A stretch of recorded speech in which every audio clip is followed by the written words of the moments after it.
Angus, hi. So I'm guessing there are a few excited meteorologists at the Bureau today. So a record has been set. I'm keen for you to break it down for us in very basic terms.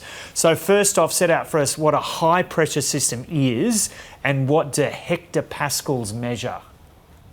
Yeah, afternoon, Joe. You're absolutely right. It is not every day that we get a national weather record being set like what we saw yesterday. Pressure is a really key part of how the weather operates in our atmosphere. It's a key weather variable.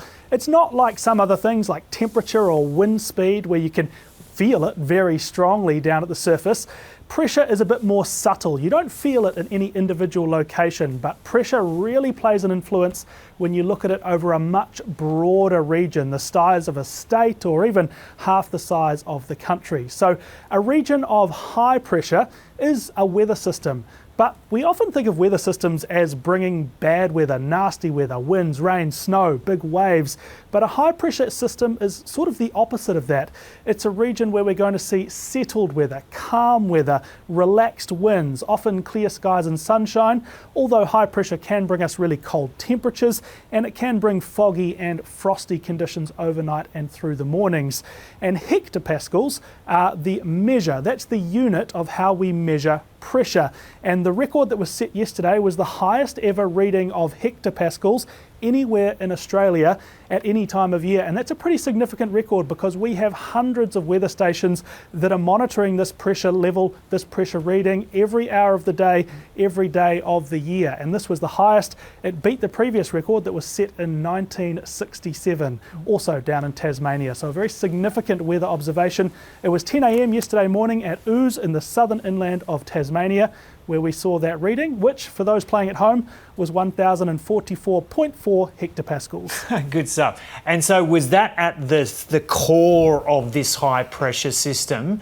And explain for us what is happening in the core. Is air, what is generating that pressure? Is air being funneled into the centre of that system and falling to the ground?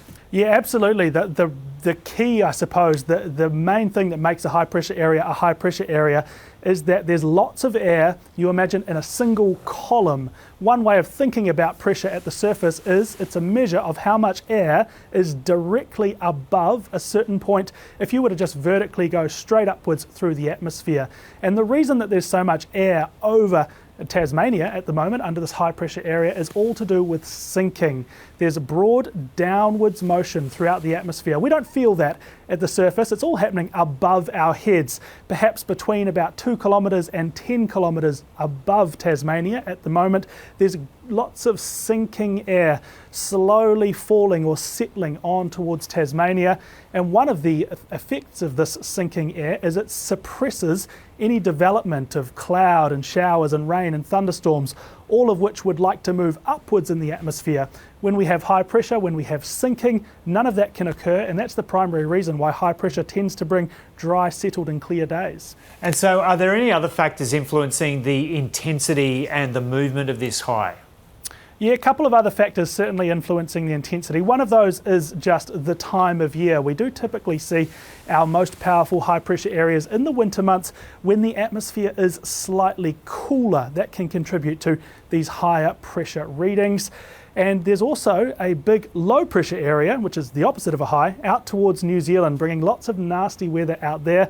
But we do tend to find these things can come in pairs. So the low out towards New Zealand is influencing the big high over Australia at the moment.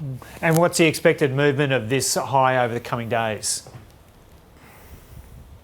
Well, a high this big and this powerful will never move anywhere swiftly. They're slow moving weather systems, and that's exactly what we're seeing at the moment. I believe you said it's pretty much stalled over Tasmania, which is a great way to describe it. It's moved about 50 kilometres in the last 48 hours, which is, slower than walking speed, and for a massive weather system, that's pretty much nothing at all. And in the next few days, only very gradual movement out to the east. It will move off of Tasmania and into the Tasman Sea in the coming few days, and it's gradually going to start to weaken. But our weather pattern across the country is not going to be shifting swiftly, more or less steady as she goes out through until the weekend. It's not until about Saturday when this weather system, this high pressure area, will finally break down more thoroughly, and it will really start to disappear off the map by about the end of next weekend.